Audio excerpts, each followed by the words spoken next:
the ancient yoga culture and the new yoga will, the Michael culture of the future. You have seen from my lectures of the last few days that it is necessary for a complete understanding of the human being to distinguish the various members of the human organism and to realize the incisive difference between that which we may call the human head organization and that which constitutes the rest of the human organization. As you know, the rest of the human organization consists of two members, so that, on the whole, we obtain a threefold membering. But for the comprehension of the significant impulses in mankind's evolution with which we are faced at the present time and in the immediate future, the differentiation between head man and the organization of the rest of man is primarily important. Now, if we speak spiritual scientifically about the human being, by differentiating between head man and the rest of man, then these two organizations are, at the outset, pictures for us, pictures created by nature herself for the soul element, for the spiritual element, whose expression and manifestation they are. Man is placed in the whole evolution of earth humanity in a way which becomes comprehensible only if one considers how different is the position of the head organization in this evolution from that of the rest of the human organization. Everything connected with the head organization, which chiefly manifests as man's life of thought, is something that reaches far back in the post-Atlantean evolution of mankind.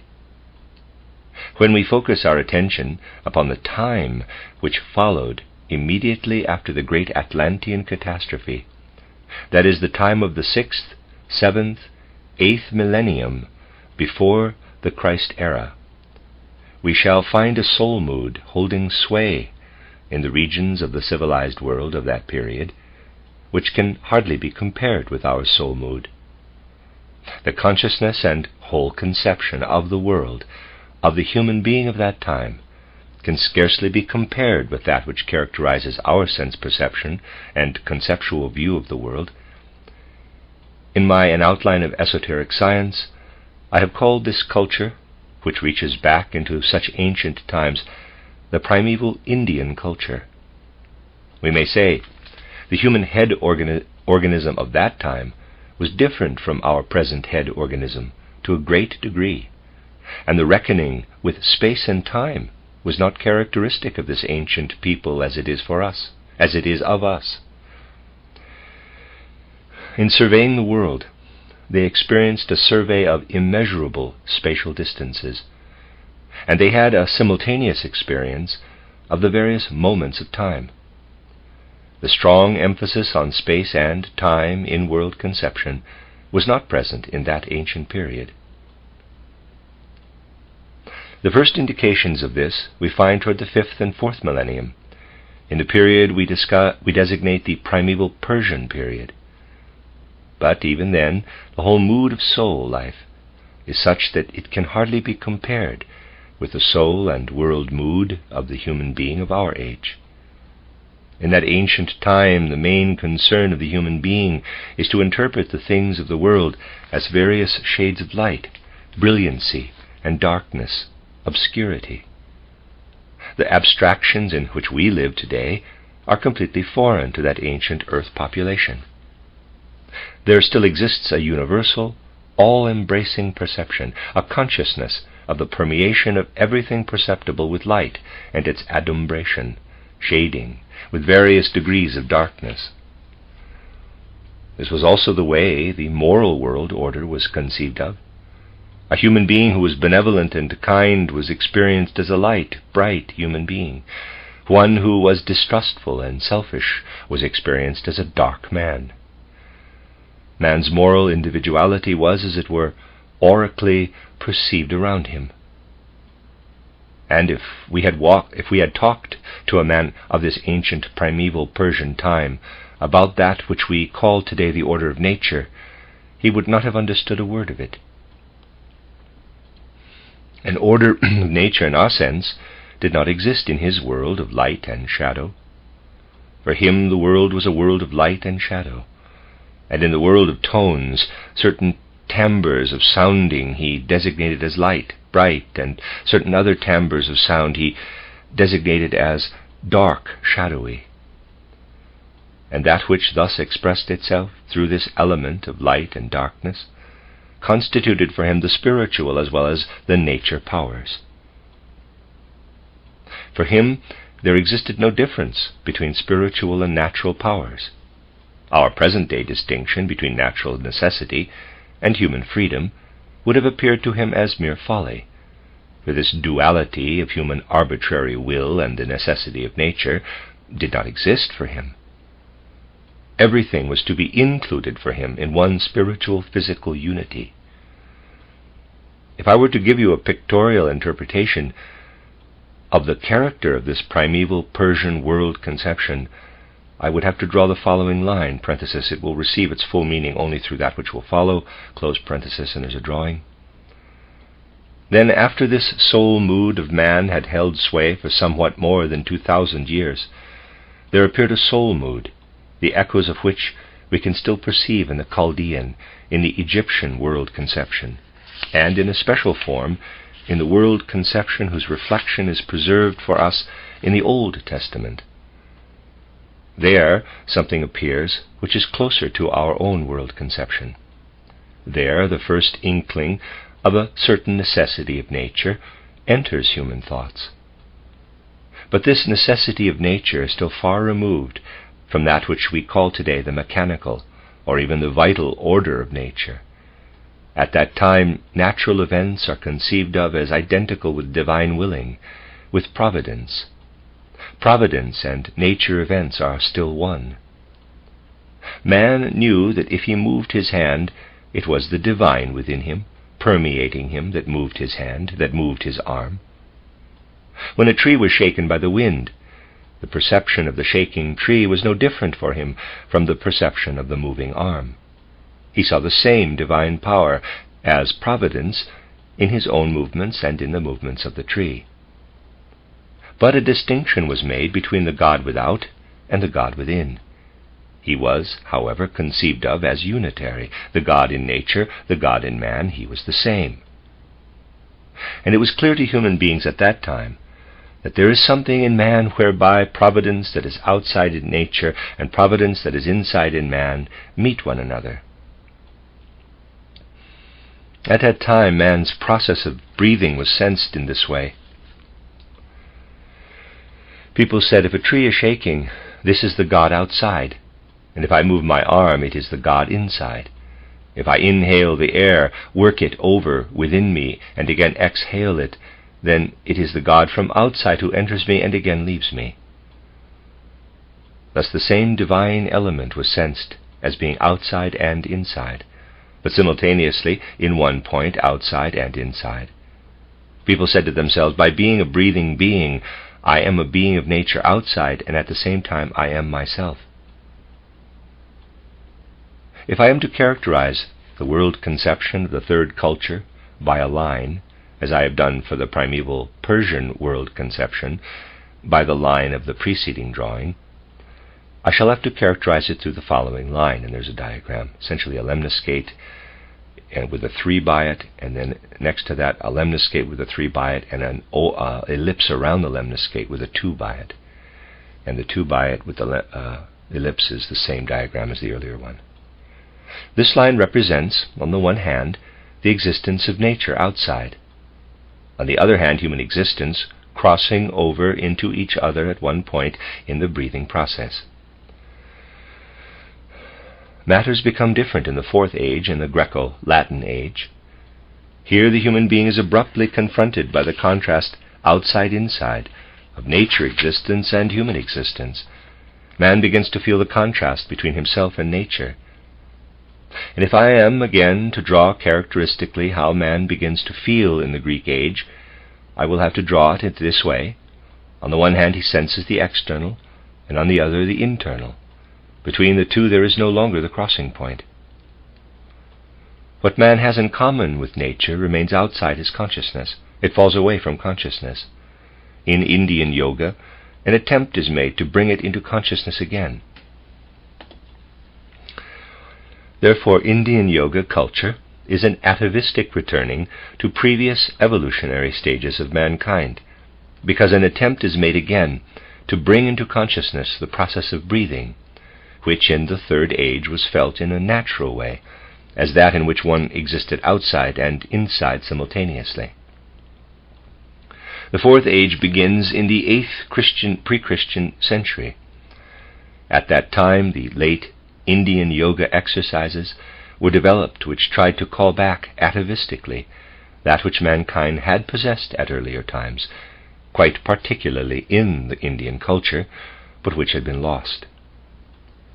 Thus this consciousness of the breathing process was lost. And one asks, why did Indian yoga culture try to call it back?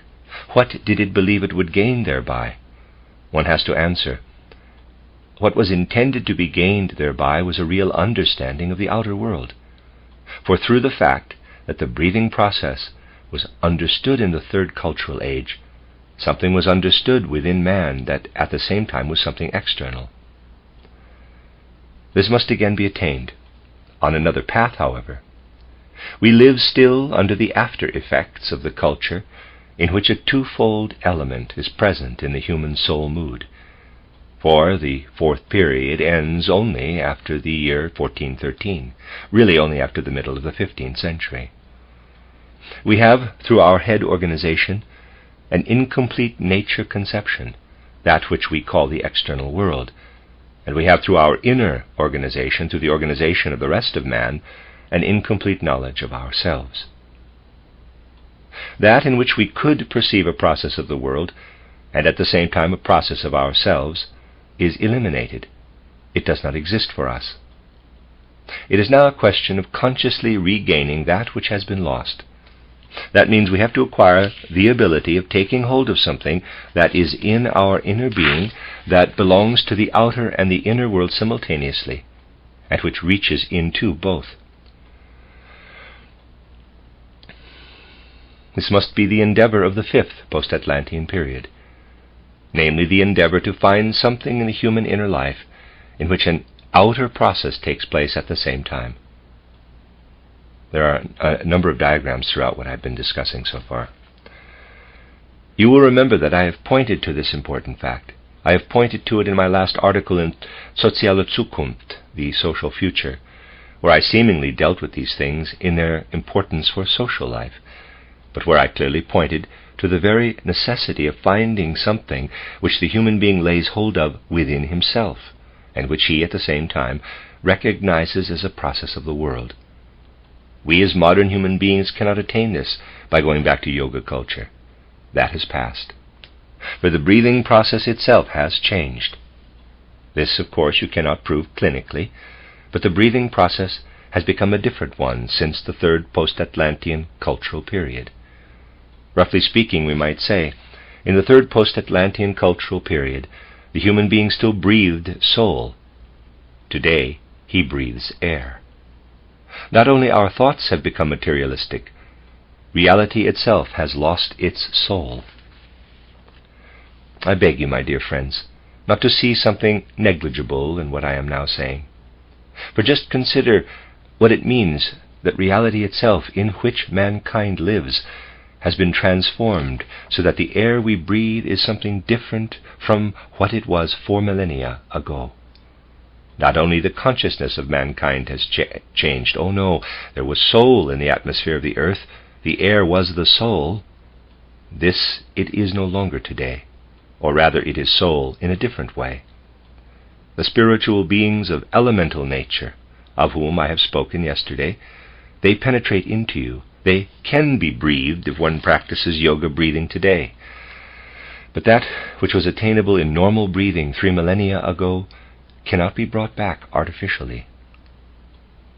That it may be brought back is the great illusion of the Orientals. What I am stating here describes a reality. The ensouling of the air which belongs to the human being no longer exists, and therefore the beings of whom I spoke yesterday, I should like to call them the anti-Michaelic beings, are able to penetrate into the air, and through the air into the human being, and in this way they enter into mankind as I have described it yesterday. We are only able to drive them away if we put in the place of yoga that which is the right thing for today. We must strive for this. We can only strive for that which is the right thing for today if we become conscious of a much more subtle relation of man to the external world, so that in regard to our ether body, something takes place which must enter our consciousness more and more, similar to the breathing process.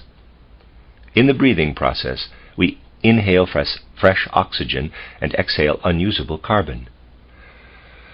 A similar process takes place in all our sense perceptions. Just think, my dear friends, that you see something. Let us take a radical case. Suppose you see a flame. There is a process takes place there, a process takes place that may be compared with inhalation, only it is much finer. If you then close your eyes, and you can make similar experiments with every one of your senses, you have the after image of the flame which gradually changes, dies down, as Goethe said. Apart from the purely physical aspect, the human ether body is essentially engaged in this process of reception of the light impression and its eventual dying down. Something very significant is contained in this process. It contains the soul element which 3 millennia ago was breathed in and out with the air. And we must learn to realize the sense process permeated by the soul element in a similar way we have realized the breathing process 3 millennia ago. You see, my dear friends, this is connected with the fact that man, 3 millennia ago, lived in a night culture. Yahweh revealed himself through his prophets out of the dreams of the night. But we must endeavor to receive in our intimate intercourse with the world not merely sense perceptions, but also the spiritual element. It must become a certainty for us that with every ray of light, with every tone, with every sensation of heat and its dying down, we enter into a soul intercourse with the world, and this soul intercourse must become significant for us. We can help ourselves to bring this about. I have described to you the occurrence of the mystery of Golgotha in the 4th post-Atlantean period, which, if we wish to be accurate, begins with the year 747 BC and ends with the year 1413 AD. The mystery of Golgotha occurred in the first third of this period, and it was comprehended at the outset with the remnants of the ancient mode of thought and culture. This ancient way of comprehending the mystery of Golgotha is exhausted, and a new way of comprehension must take its place. The ancient way does no longer suffice, and many attempts that have been made to enable human thinking to grasp the mystery of Golgotha have proved unsuitable to reach up to it. You see, dear friends, all external material things have their spiritual soul aspect, and all things that appear in the spiritual soul sphere have their external material aspect. The fact that the air of the earth has become soul void, making it impossible for man to breathe the originally ensouled air, had a significant spiritual effect in the evolution of mankind. For through being able to breathe in the soul to which he was originally related, as is stated at the beginning of the Old Testament, quote, "And God breathed into man the breath as living soul," close quote, man had the possibility of becoming conscious of the pre-existence of the soul, of the existence of the soul before it had descended into the physical body through birth or through conception. To the degree the breathing process ceased to be ensouled, the human being lost the consciousness of the pre-existence of the soul. Even at the time of Aristotle, in the 4th post-Atlantean period, it was no longer possible to understand with the human power of comprehension the pre-existence of the soul. It was utterly impossible. We are faced with the strange historical fact that the greatest event, the Christ event, breaks in upon the evolution of the earth, yet mankind must first become mature in order to comprehend it. At the outset, it is still capable of catching the rays of the mystery of Golgotha with the remnants of the power of comprehension originating in primeval culture. But this power of comprehension is gradually lost, and dogmatism moves further and further away from an understanding of the mystery of Golgotha.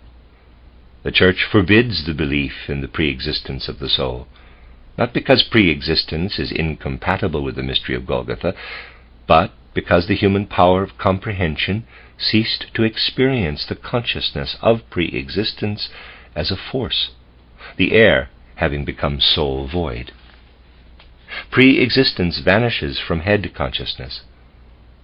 When our sense processes will become ensouled again, we shall have established a crossing point, and in this crossing point we shall take hold of the human will that streams up out of the third stratum of consciousness, as I have described it to you recently. Then we shall, at the same time, have the subjective-objective element for which Goethe was longing so very much. We shall have the possibility of grasping in a sensitive way the peculiar nature of the sense process of man in its relation to the outer world. Man's conceptions are very coarse and clumsy, indeed, which maintain that the outer world merely acts upon us, and we in turn merely react upon it. In reality, there takes place a soul process from the outside toward the inside, which is taken hold of by the deeply subconscious inner soul process, so that the two processes overlap. From outside, cosmic thoughts work into us. From inside, humanity's will works outward. Humanity's will and cosmic thought cross in this crossing point, just as the objective and the subjective element once crossed in the breath. We must learn to feel how our will works through our eyes, and how the activity of the senses delicately mingles with the passivity, bringing about the crossing of cosmic thoughts and humanity's will. We must develop this new yoga will. Then something will be imparted to us that is of like nature to that which was imparted to human beings in the breathing process 3 millennia ago.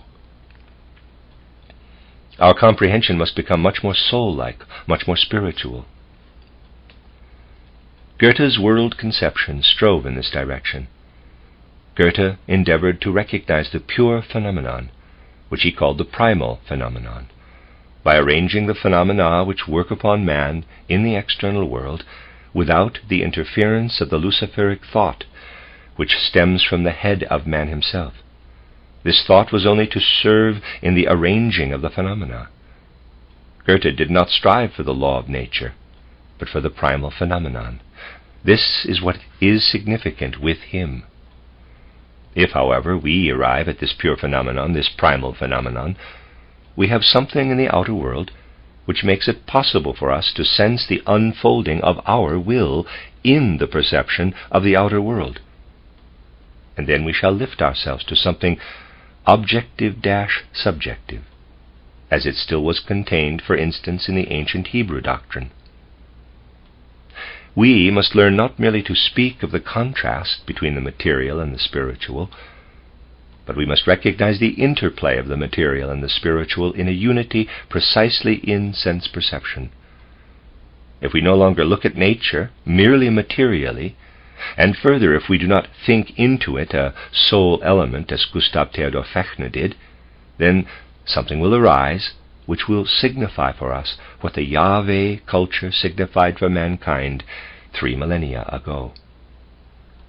If we learn in nature to receive the soul element together with sense perception, then we shall have the Christ relationship to outer nature. This Christ relationship to outer nature will be something like a kind of spiritual breathing process. We shall be aided by realizing more and more with our sound common sense that pre-existence lies at the basis of our soul existence. We must supplement the purely egotistical conception of post-existence, which springs merely from our longing to exist after death, by the knowledge of the pre-existence of the soul. We must again rise to the conception of the real eternity of the soul. This is what may be called Michael culture. If we move through the world with the consciousness that with every look we direct outward, with every tone we hear, something spiritual, something of the nature of the soul streams into us, and then at the same time we let our soul element stream out into the world, we have gained the consciousness which mankind needs for the future. I return once more to the image. You see a flame. You shut your eyes and have the after image which ebbs away. Is that merely a subjective process? Yes, says the modern physiologist.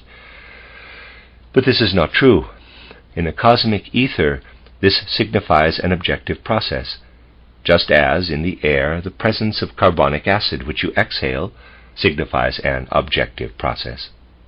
You impress into the cosmic ether the image which you only sense as a receding after image. This is not merely subjective, this is an objective process. You are dealing here with the objective element. You have the possibility of knowing that something which takes place within you is at the same time a delicate cosmic process, if you become but conscious of it.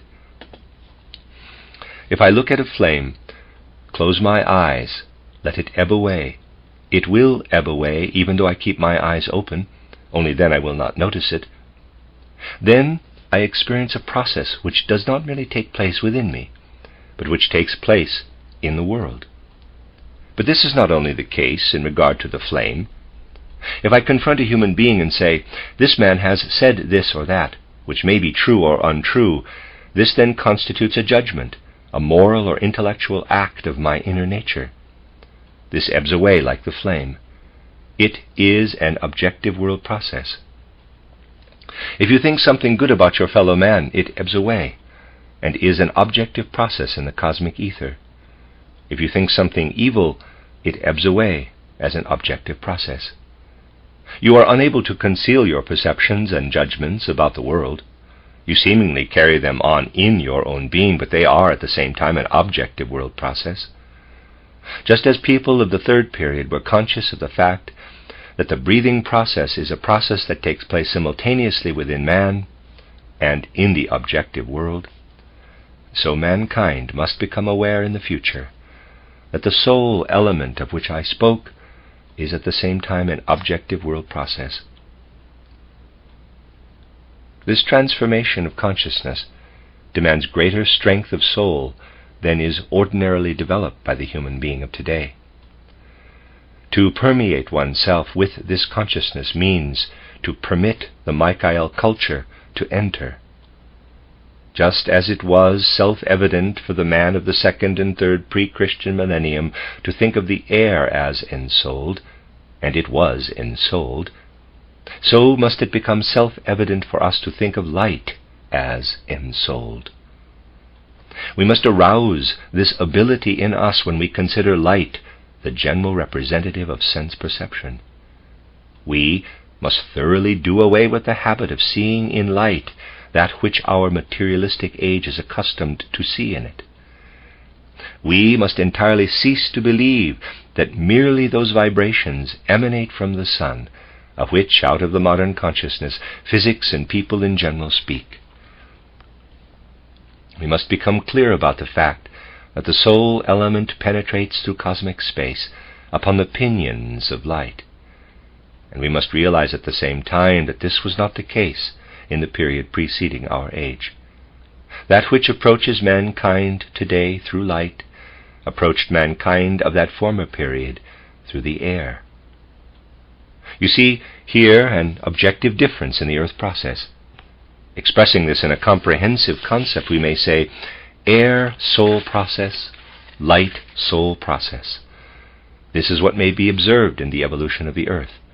The mystery of Golgotha signifies the transition from the one period to the other. My dear friends, it does not suffice for the present age, nor for the future age of mankind, to speak in abstractions about the spiritual, to fall into some sort of nebulous pantheism. On the contrary, we must begin to recognize that which today is sensed as a merely material process is permeated by soul.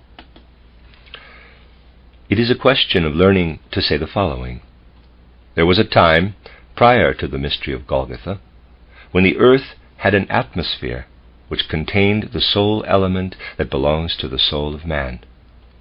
Today the earth has an atmosphere which is devoid of this soul element.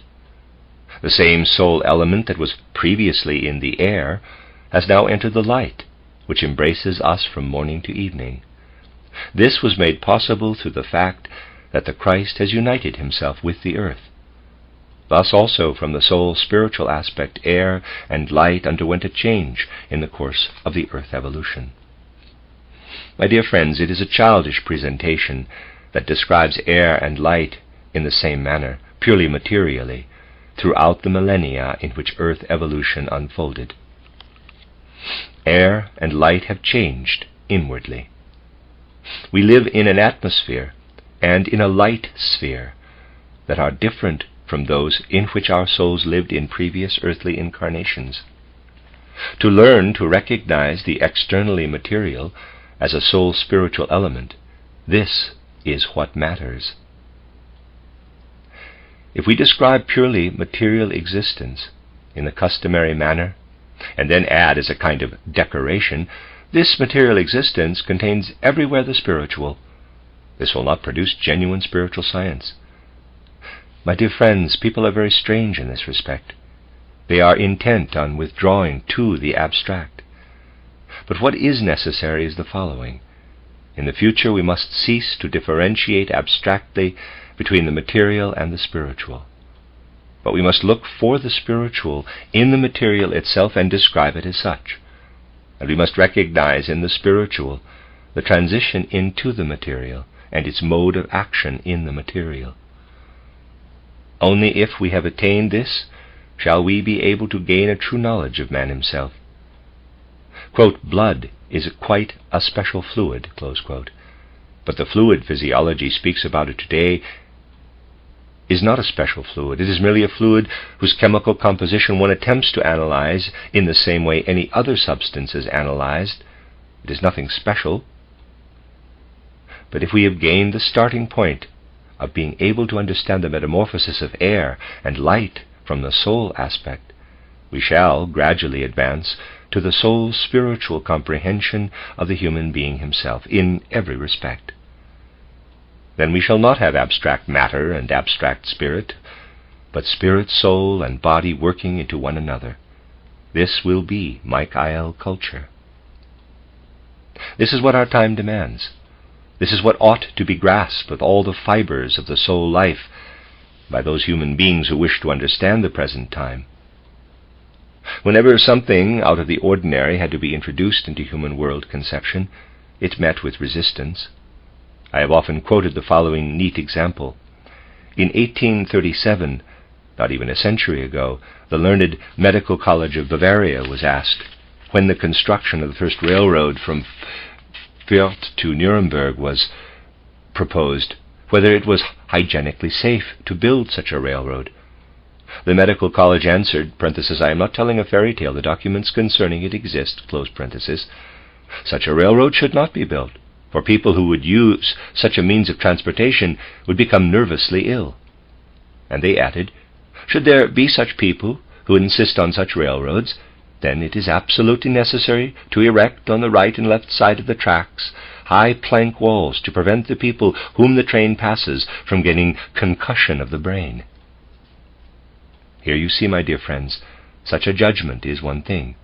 Quite another is the course which the evolution of mankind takes. Today we smile about such a document as that of the Bavarian Medical College of 1837, but we are not altogether justified in smiling. For if something similar occurs today, we behave in quite the same manner. And after all, the Bavarian Medical College was not entirely wrong.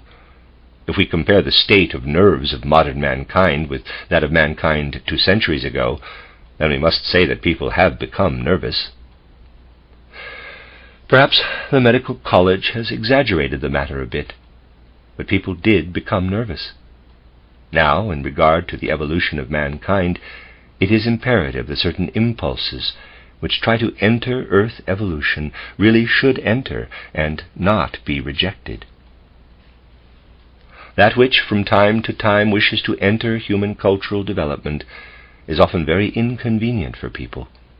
It does not agree with their indolence, and what is duty in regard to human cultural development must be recognized by learning to read the objective facts, and must not be derived from human indolence, not even from a refined kind of indolence.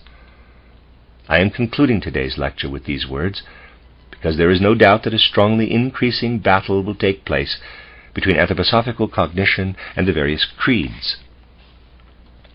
We see the signs for this on all sides. The creeds who wish to remain in the old beaten tracks, who do not wish to arouse themselves to a new knowledge of the mystery of Golgotha, will reinforce their strong fighting position which they already have taken up, and it would be very frivolous, my dear friends, if we would remain unconscious of the fact that this battle has started. I myself, you can be sure, am not at all eager for such a battle, particularly not for a battle with the Roman Catholic Church, which it seems is forced upon us from the other side with such violence. He who, after all, thoroughly knows the deeper historical impulses of the creeds of our time will be very unwilling to fight time-honored institutions. But if the battle is forced upon us, it is not to be avoided, and the clergy of our day is not in the least inclined to open its doors to that which has to enter, the spiritual scientific world conception. Remember the grotesque quotation I read to you recently, where it was said that people should inform themselves about anthroposophically oriented spiritual science through the writings of my opponents, since Roman Catholics are forbidden by the Pope to read my own writings. This is not a light matter, my dear friends. It is a very serious matter. A battle which arises in such a manner, which is capable of disseminating such a judgment in the world, such a battle is not to be taken lightly. And what is more, it is not to be taken lightly since we do not enter it willingly. Let us take the example of the Roman Catholic Church, my dear friends. Matters are not different in regard to the Protestant Church, but the Roman Catholic Church is more powerful. And we have to consider time-honored institutions. If one understands the significance of the vestments of the priest when he reads the Holy Mass, the meaning of every single piece of his priestly garments, if one understands every single act of the Holy Mass, then one knows that they are sacred, time-honored establishments.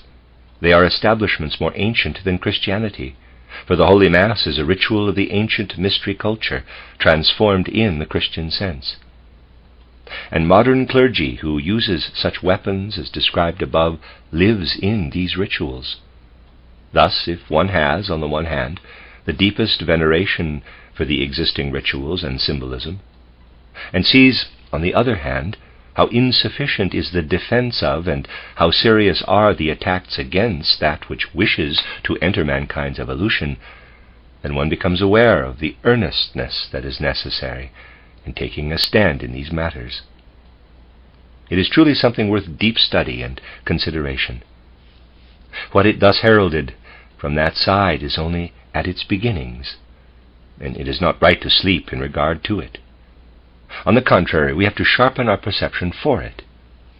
During the 2 decades in which the anthroposophical movement has been fostered in Middle Europe, we could indulge in sectarian somnolence, which was so hard to combat in our own ranks, and which still today sits so deeply embedded in the souls of the human beings who have entered the anthroposophical movement. But the time has passed in which we might have been allowed to indulge in sectarian somnolence. That which I have often emphasized here is deeply true, namely that it is necessary that we should grasp the world historical significance of the anthroposophical movement and overlook trifles, but that we should also consider the small impulses as serious and great.